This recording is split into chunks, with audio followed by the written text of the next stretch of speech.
कर्मों में अधिकार तेरा, मत चिंता कर क्या फल मिलना है।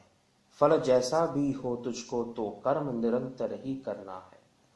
अनचाहा या मन चाहा जैसा भी हो परिणाम धनंजय, अनासक्त संबुद्धि युक्त तू नित्य किए जा कर्म धनंजय। फल पाने की इच्छा से जो किया कर्म तो वह खोटा है। कर्म योग का शरणागत हो फल का इच्छुक तो रोता है। संबुद्धि युक्त जो किया कर्म पर नहीं फलों की अभिलाषा है। पुण्य कुशलता से करना हर कर्म योग की परिभाषा है। भगवान श्री कृष्ण अर्जुन को समझाते हुए कहते हैं, कर्मण्यवाधिकारस्ते मां फलेषु कदाचन। अर्जुन, कर्म मात्र में ही तेरा अधिकार है, फल तो मेरे हाथ में है। फल प्रदाता मैं हूं, फल को देने वाला मैं हूं। तू कर्म कर सकता है, इसलिए हे अर्जुन तू कर्म कर। अपनी पवित्र भावनाओं से तू कर्म कर, और तू जो कर्म करेगा मेरा सिद्धांत यही है कि उसे मैं वैसा ही फल प्रदान करूंगा। भगवान श्री कृष्ण अर्जुन को समझाते हैं कर्म के विषय में कि अर्जुन, कर्म करना पड़ेगा, सबको कर्म परायण रहना पड़ेगा, और जीव नित्य ही कर्म परायण है। कर्म के बिना वो एक क्षण भी नहीं रह सकता। उससे कर्म हो रहा है और फिर उसे अपने कर्मों का भोग भी प्राप्त हो रहा है, उसे अपने कर्मों का फल भी प्राप्त हो रहा है। जैसा करता है वैसा मिलता है। उसके जीवन में आने वाला सुख दुख जो कुछ भी है, सब कुछ उसके अपने कर्मों से ही तो है। सब कुछ उसे अपने कर्मों से ही प्राप्त होता है। मनुष्य के मन में अनेकों प्रश्न होते हैं कि मेरे साथ ऐसा क्यों हुआ, मेरे साथ वैसा क्यों हुआ, मैं ऐसा क्यों बन गया, मैं वैसा क्यों बन गया। सब उसके अपने कर्मों के द्वारा ही निर्मित है। हम कर्म के सिद्धांत में श्रवण करते आए हैं। वो कर्म जिनका फल हमें इस जीवन के रहते या वर्तमान काल के अंदर ही प्राप्त हो जाता है, वो सभी क्रियामान कर्म है। हमने जो किया हमें मिला, उसका फल प्राप्त हुआ। हमने अच्छे से पढ़ाई की, मेहनत की, हम परीक्षा में पास हो गए, अच्छे नंबरों से पास हो गए, हमें उसका फल मिल रहा है। हमें नौकरी मिल गई, हमने मेहनत की, हमें नौकरी मिल गई, हमने जो किया हमें मिलता गया। ये हमारा क्रियामान कर्म है। हमने भोजन किया, हमें आनंद प्राप्त हुआ, हमारी क्षुधा शांत हो गई, हमारी भूख मिट गई, हमारा पेट भर गया। ये सब हमारा कर्म है, क्रियामान कर्म है, जिसका फल हमें मिलते जाता है। लेकिन ऐसे बहुत सारे कर्म जो जीव करता है, जो मनुष्य करता है, लेकिन उसका फल उसे प्राप्त नहीं होता, उसका फल उसे नहीं मिलता। वो सब संचित हो जाया करता है। इसका तात्पर्य यह नहीं कि मिलेगा नहीं, कर्म का फल तो मिलेगा। उन सभी कर्मों को हम संचित कर्म ही कहते हैं। फल प्रदाता प्रभु है, स्वयं ईश्वर है, स्वयं परमात्मा है, लेकिन वो जब देता है तो उसका अपना एक नियम है, उसका अपना एक सिद्धांत है। उस नियम के अनुसार ही वो हमें हमारे कर्मों का फल प्रदान करता है।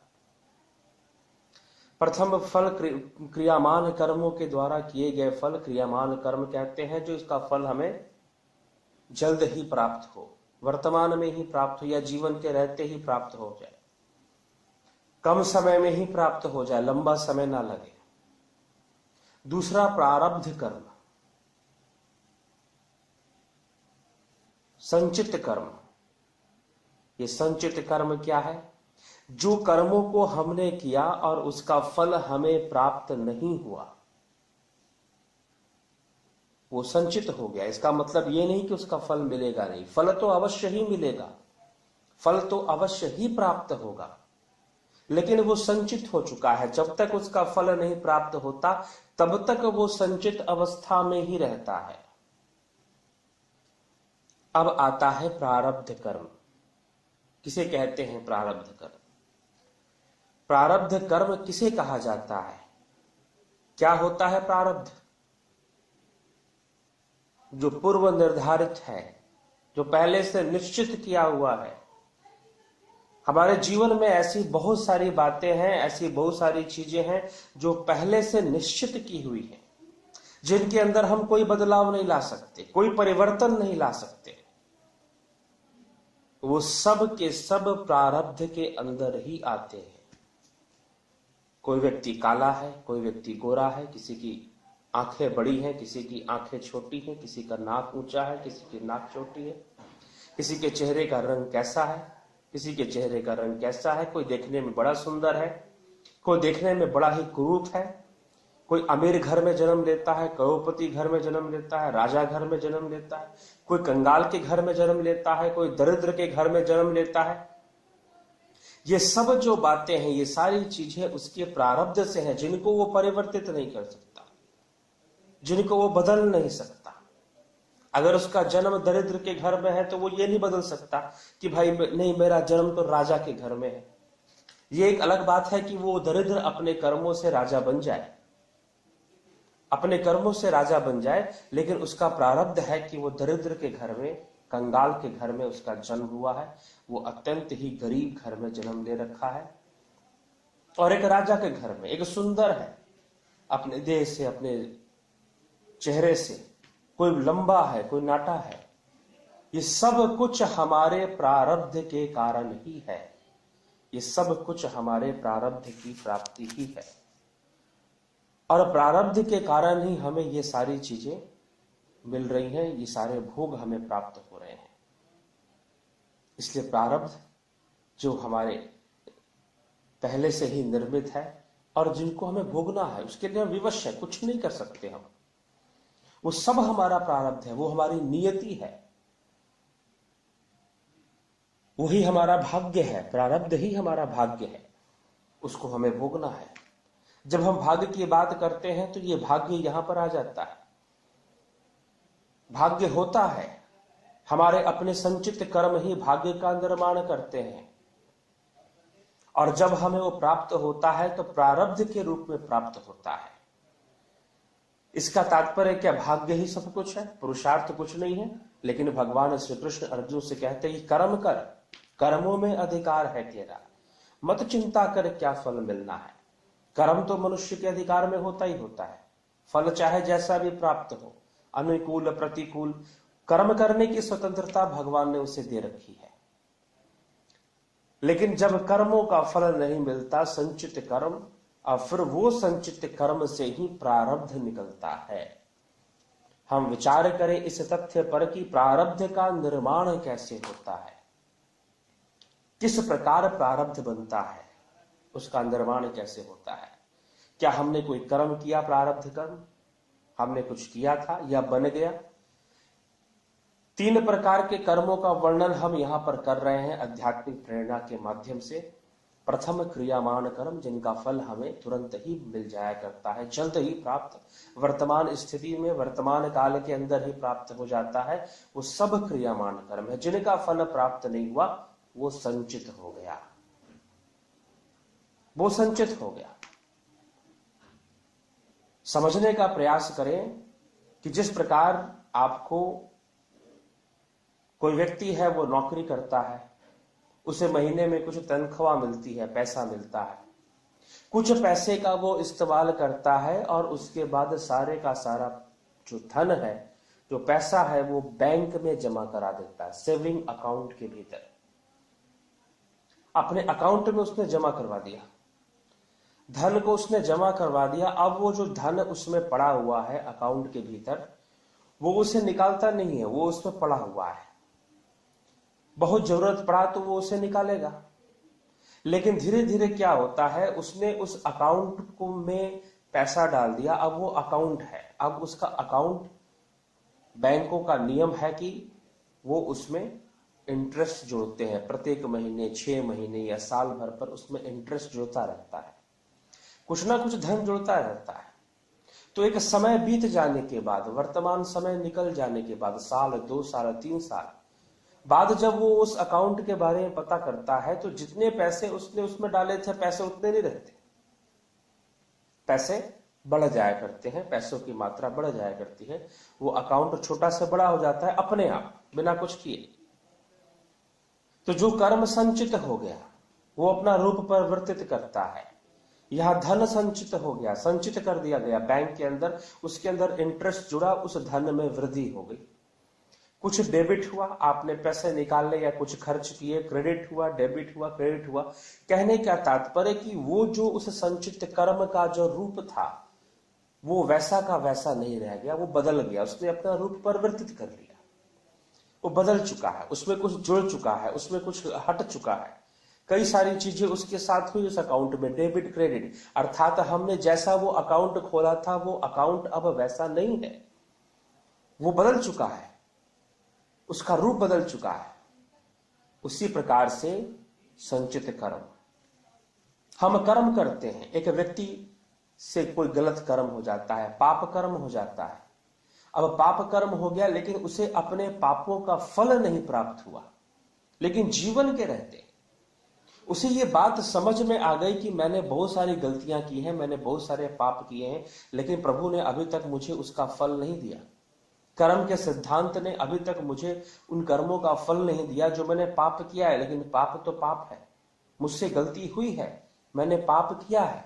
उस व्यक्ति के मन में यह विचार उठ गया और इस विचार से उसके मन में प्रायश्चित की भावनाएं उठ गई और उसके मन ने एक संकल्प लिया कि मैं प्रायश्चित करूंगा। और तब वो प्रायश्चित के लिए पलायन हो जाता है, आगे बढ़ता है, अग्रसर होता है और प्रायश्चित करता है अपने पापों का। तरह तरह के पुण्य कर्म करके, दान पुण्य करके, अनेक प्रकार की साधनाएं करके, तप करके, तपस्या से, साधना से, दान पुण्य से, सेवा से, गरीबों की सेवा से, संतों की सेवा से, कई प्रकार से वो जो है अपने पापों को धोने का कोशिश करता है, तो वो प्रायश्चित करता है। इसका तात्पर्य क्या है कि वो कर्म उस प्रायश्चित से नष्ट हो जाएगा? ऐसा तो नहीं कि वो कर्म नष्ट हो जाएगा, लेकिन फिर भी उसे कर्म प्रभावित जरूर होगा। उस प्रायश्चित से वो संचित कर्म जो पाप कर्म था वो प्रभावित होगा, उसमें कमी आएगी, उसके प्रभाव में कमी आएगी। वो जो इतना बड़ा दंड देने वाला था उसमें थोड़ा सा फर्क आ जाएगा, क्योंकि इस व्यक्ति ने अपने पुण्य भी काफी इकट्ठे कर लिए, साथ ही साथ पुण्य भी जुड़ते जा रहा है उसमें, तो उसके अंदर एक कमी आएगी। साथ ही साथ वो जितने लंबे समय तक संचित अवस्था में रहेगा उसमें उसका ब्याज भी जुड़ेगा, इंटरेस्ट भी जुड़ेगा। तो ये जो ब्याज जुड़ा उस संचित कर्म के भीतर, उस संचित कर्म में जो ब्याज जुड़ा या फिर प्रायश्चित करने के कारण जो उसके अंदर जो कमी आई और फिर जो उसका जो नया रूप तैयार हुआ उस संचित कर्म का, और जब वो नया रूप हमारे जीवन में हमें फल देने के लिए हमारे सामने खड़ा हो जाता है तो वो प्रारब्ध कहलाता है। उसे प्रारब्ध कहते हैं। वो कर्म प्रारब्ध कर्म है जिसको भोगने के लिए अब हम विवश हैं, वो हमारे सामने खड़ा है, कोई उपाय हमारे पास नहीं बचा, अब तो हमें उसे भोगना ही है। अब तो हमारी विवशता है कि हम उसे भोगेंगे, उस फल को प्राप्त करेंगे। ये सब हमारे जीवन के भीतर जो है वो प्रारब्ध है। हम प्रारब्ध का भोग भोग रहे हैं।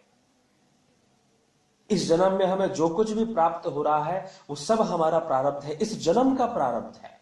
वो संचित कर्म का वो भाग, अगर हम प्रारब्ध की परिभाषा की बात करें तो संचित कर्मों का वो भाग जिनका भोग हम वर्तमान में कर रहे हैं वो हमारा प्रारब्ध है, जो हम इस जन्म में कर रहे हैं। हमारे इस जन्म का प्रारब्ध कुछ और है, जब हम अगला जन्म लेते हैं तो उसका प्रारब्ध कुछ और हो जाएगा, वो प्रारब्ध बदल जाएगा। फिर वो संचित कर्मों का भाग इस जन्म में कुछ किया, पहले से जन्मों में कुछ किया हुआ है, पहले से कुछ कर्म संचित है, और कुछ कर्म इस जन्म में संचित हो गए, उनको मिलाकर जो बनेगा और फिर जो हमारे सामने आएगा अगले जन्म में वो हमारा प्रारब्ध है। तो हमारा ये प्रारब्ध, इस जन्म का प्रारब्ध पहले से निश्चित है कि ये भोगना है, इस तरह से करना है। इस संदर्भ में एक कथा आती है जो कि लोक चर्चा में है। एक बार एक व्यक्ति जो था बड़ा गरीब था, बड़ा दरिद्र था, बड़ा दरिद्र था। अब जो है दरिद्रता के कारण बड़ी गरीबी थी, भूखमरी थी घर के भीतर, क्या करे, कुछ नहीं था, घर छोड़ दिया अपना, एक संत के पास गया।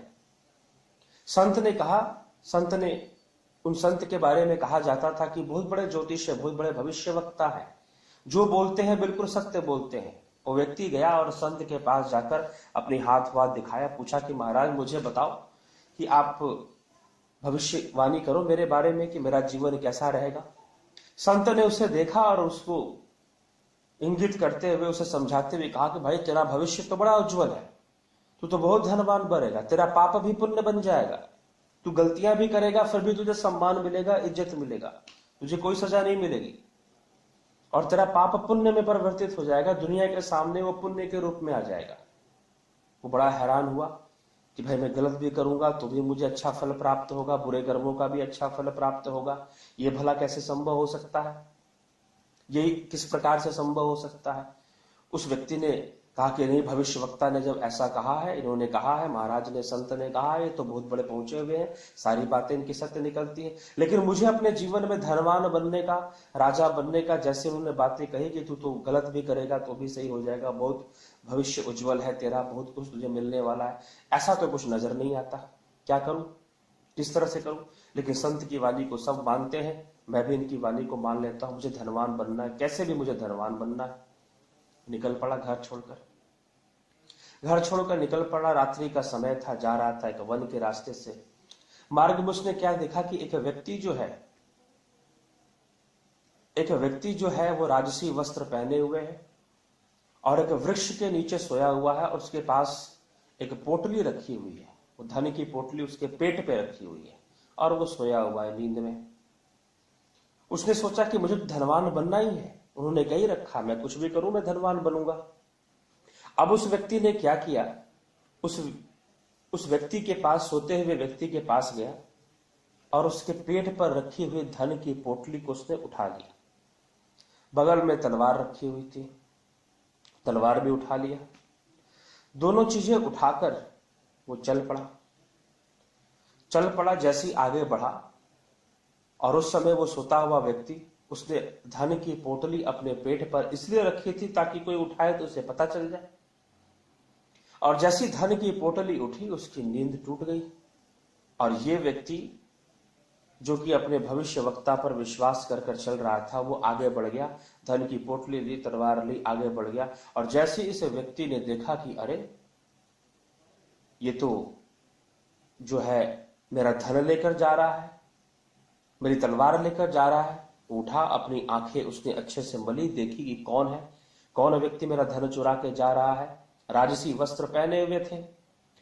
व्यक्ति ने सोचा कि भाई राजसी वस्त्र को जरूर कोई राजपुरुष लग रहा है, कोई सैनिक होगा, राजा का सैनिक होगा, सेनापति होगा, किसी काम से जा रहा होगा, अगर इसने मुझे पकड़ लिया तो फिर तो मैं तो मारा जाऊंगा, मैं तो बंदी बन जाऊंगा। वो भागता हुआ जा रहा था जंगल के अंदर, पीछे से इस व्यक्ति ने उसका पीछा करना शुरू किया, उसको फॉलो करना शुरू किया और उसे पकड़ लिया। पकड़कर कहा कि तू मेरा धन चुरा के भाग रहा है, चोर कहीं का। जैसी ये बात देखा, उसने सोचा कि अरे मैं तो पकड़ा गया, अगर इस व्यक्ति ने मुझे पकड़ लिया, मुझे ना जाने कितने समय तक जेल में रहना पड़ेगा। झट से उसने बचने के लिए तलवार निकाली और उस आदमी के पेट में दे मारा, और वो व्यक्ति जो राजसी वस्त्रों को धारण किया हुआ था वो वहीं पर मर गया, उसकी मृत्यु हो गई। और इसने सोचा कि अब मैं बच चुका हूं, अब मेरी बचाव हो गई है, अब कोई राजा तक मेरी खबर नहीं पहुंचाएगा और मैं इस धन से अपना जीवन अच्छी तरह से यापन करूंगा। धन लेकर वो चल पड़ा। अगली ही सुबह चारों तरफ एक शोर मच गया, उस जंगल के आसपास के गांवों में, और चारों तरफ एक शोर मच गया कि अरे भाई देखो, दारा सिंह डाकू जो है वो मर गया, दारा सिंह डाकू मर गया। उसको किसने मारा? उस व्यक्ति ने कहा कि मैंने मारा। बाद में पता ये चलता है कि वो व्यक्ति जो राजसी वस्त्रों को धारण किए हुए जंगल में लेटा हुआ था, अपने पेट के ऊपर धन की पोटली रखकर, बगल में तलवार रखी थी, वो कोई सैनिक नहीं था, वो तो एक डाकू था और राजा का धन चुरा के भागा हुआ था, वन के अंदर जा रहा था, राजा का धन चुरा कर इसने देखा, इसने उसका धन लिया, उसकी तलवार ली, उसको मार दिया, उसका पाप भी पुण्य में परिवर्तित हो गया। सारे लोग उसकी जय जयकार करने लगे। राजा ने विशेष रूप से उसको इनाम दिया। लेकिन सत्य तो यह है कि उस व्यक्ति की नीयत साफ नहीं थी, लेकिन उसका प्रारब्ध उसे सब कुछ दे रहा था। अगर हम प्रारब्ध को समझना चाहते हैं तो कुछ इस प्रकार से समझें। ये प्रारब्ध की शक्ति है, ये प्रारब्ध की ताकत है कि वो व्यक्ति उस व्यक्ति का धन चुराने के लिए गया, लेकिन जिसका धन चुराया वो खुद डाकू निकला और फिर बाद में उसकी अपने बचाव के लिए उसने उसकी हत्या कर दी। वो सब कुछ अपने स्वार्थ के लिए कर रहा है। वो किसी डाकू को नहीं मार रहा, वो किसी राज्य की सेवा नहीं कर रहा, वो राजा के लिए कोई काम नहीं कर रहा,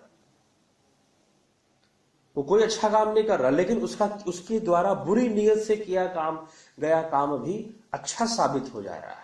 राजा उसे इनाम देता है, अपने यहाँ नौकरी देता है, सम्मान देता है, उसे संपदा देता है, उसे महल बनवा कर देता है और उसका जीवन राजावत हो जाता है, राजा के समान हो जाता है।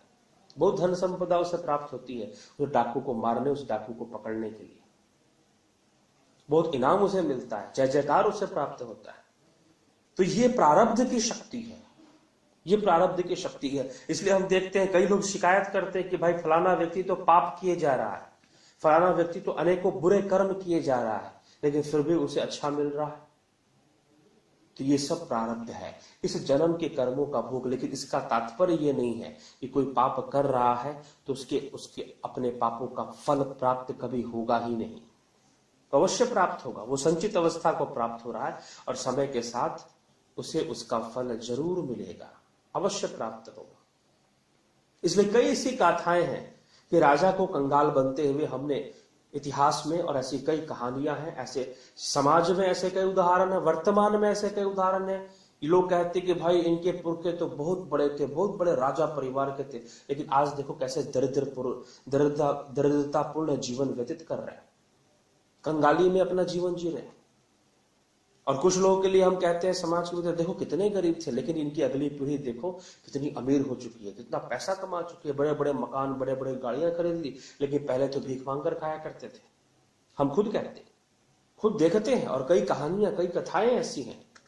और समाज में वर्तमान समय में भी ऐसा दृष्टिगोचर होता है, ऐसे लोग मिलते हैं।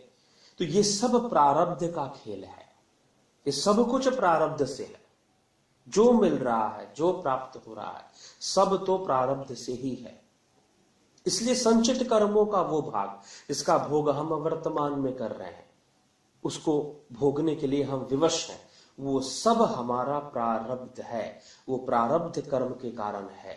संचित कर्मों का ही एक बदला हुआ रूप है वो। संचित कर्मों में जो कमी आई, जो उसमें बढ़ोतरी आई, जो उसमें ब्याज जुड़ा, जो बैंक के अकाउंट में जैसे इंटरेस्ट जुड़ जाया करता है, उसी प्रकार जो संचित कर्मों ने अपना रूप बदला और जब हमारे सामने फल देने के लिए प्रस्तुत हो गया, सामने खड़ा होगा कि अब इस फल को भोगना ही है, तो वो सब हमारा प्रारब्ध कहलाता है, वो हमारी नियति है, वो हमारा प्रारब्ध कर्म है, भोगना है हमें।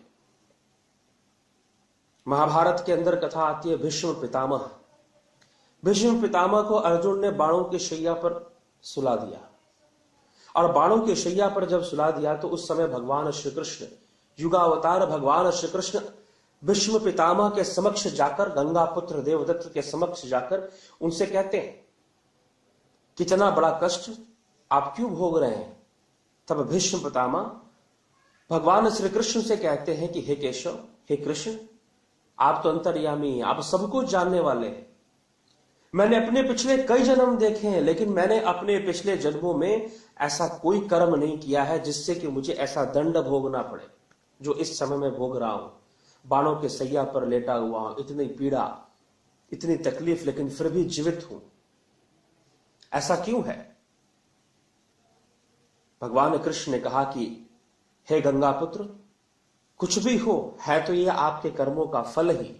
भीष्म पितामह ने कहा कि नहीं, मुझे तो ऐसा लगता है कि ये मेरे पिता के वरदान का चमत्कार है।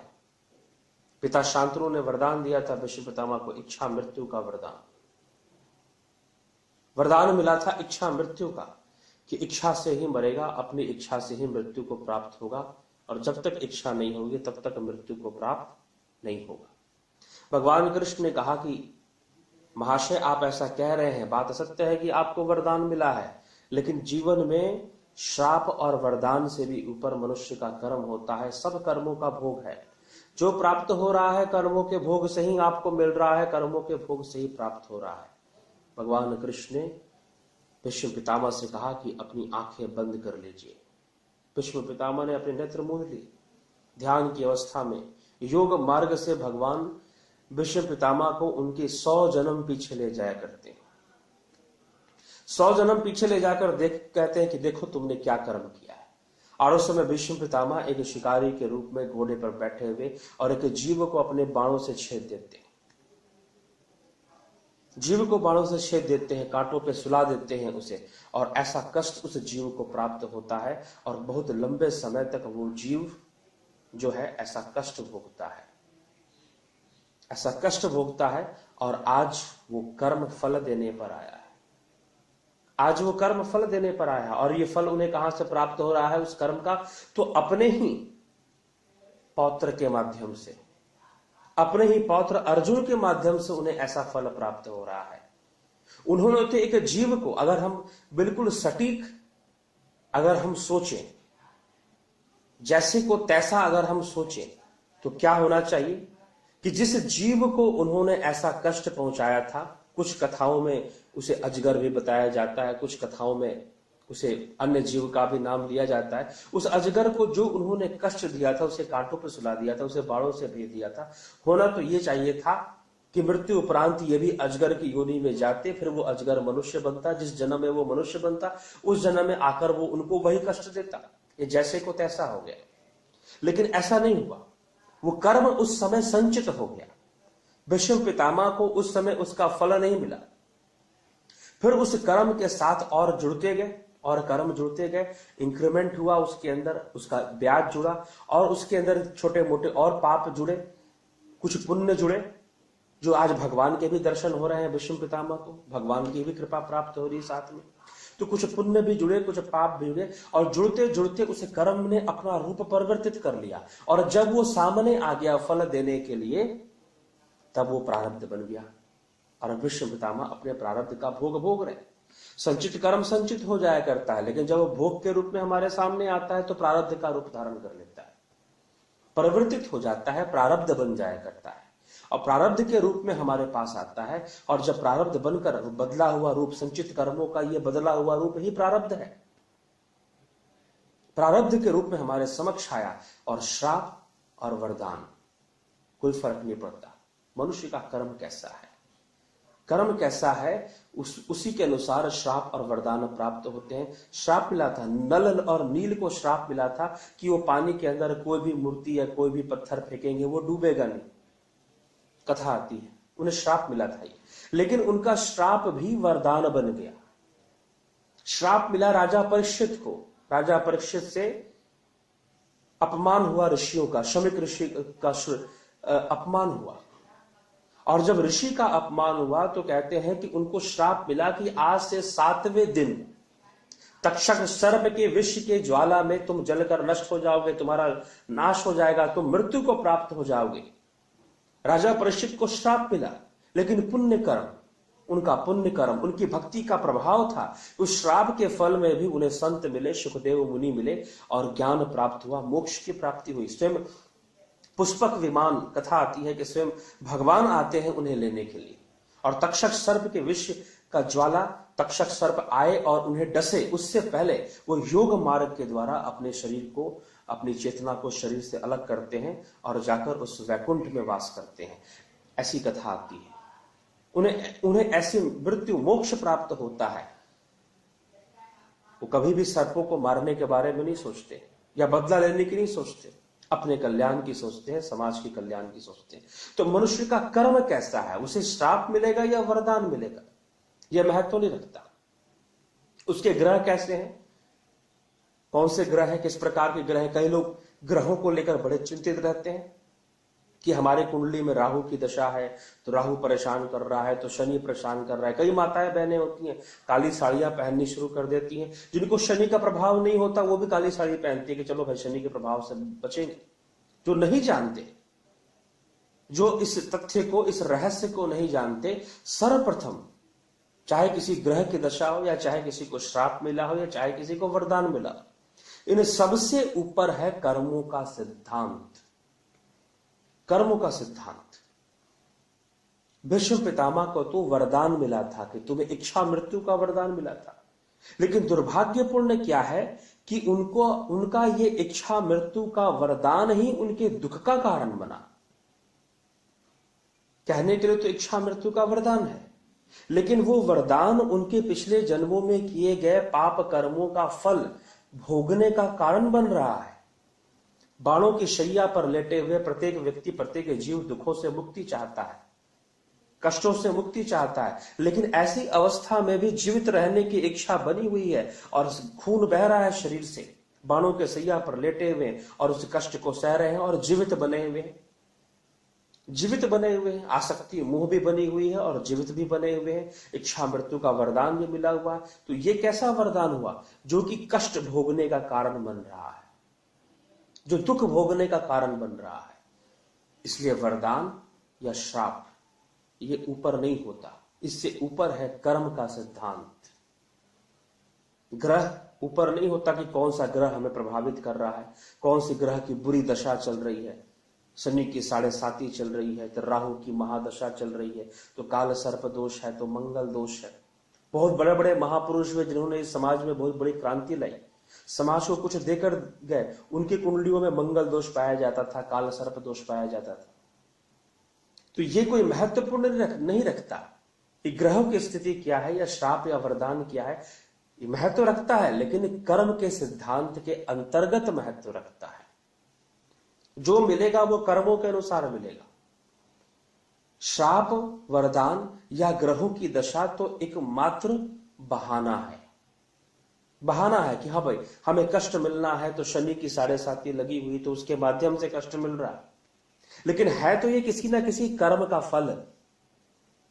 हमें कष्ट मिलना है, किसी व्यक्ति ने हमें श्राप दे दिया कि जा तेरा ऐसा हो जाएगा, तेरा घर लुट जाएगा या कुछ हो जाएगा, तुझे श्राप दे दिया। वो श्राप तो एक बहाना मात्र है तो वो कर्मों का फल, मिल तो कर्मों का ही फल रहा है। श्राप बहाना बनता है, वरदान बहाना बनता है, ग्रहों की दशा एक बहाना है, लेकिन सब कुछ है कर्म ही। मनुष्य को अपने कर्मों से ही प्राप्त हो रहा है और उसका ये प्रारब्ध है, उसका ये प्रारब्ध है।